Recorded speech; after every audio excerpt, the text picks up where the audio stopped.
हमारे इस चैनल मैथिली गंगा को लाल बटन दबाकर सब्सक्राइब करें व घंटी के निशान का बटन दबाएं ताकि सभी नए वीडियो आप तक तुरंत पहुंचे बिल्कुल मुफ्त।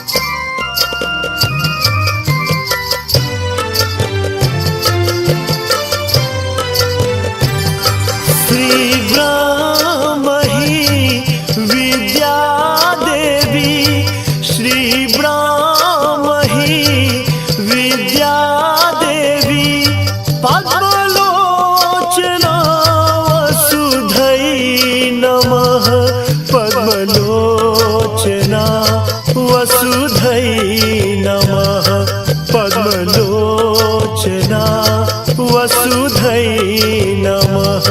हे त्रिकाल ज्ञात्री गुणाकान्ता करुणामयी सुरसै नमः करुणामयी सुरसै नमः करुणामयी सुरसै नमः।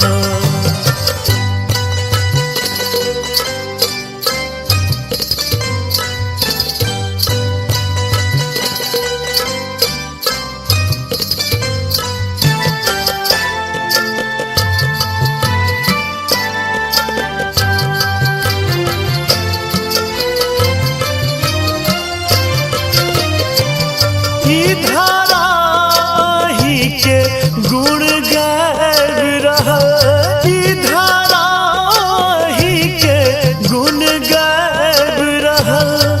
माधुरी बिना झंझना रहल।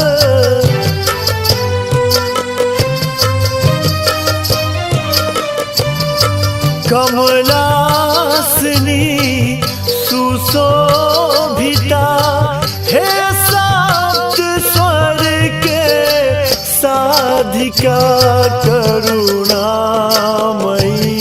सुरसै नमः करुणामयी सुरसै नमः।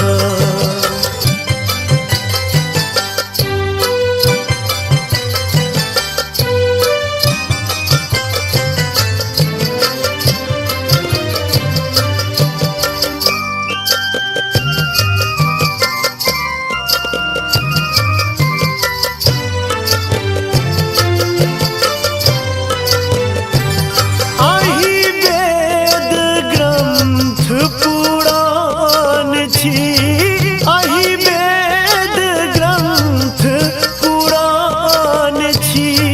अहि नियति भाग्य विधान छी।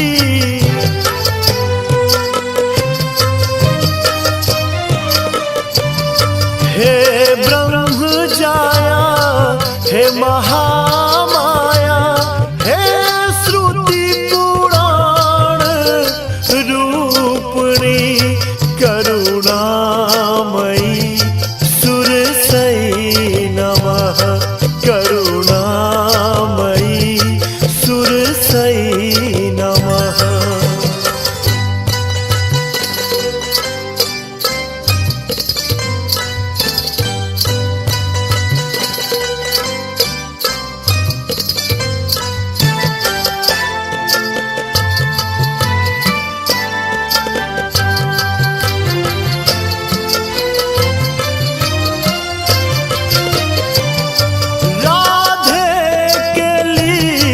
खलवंदना राधे के लिए खलवंदना माधव गैव सुना रहल।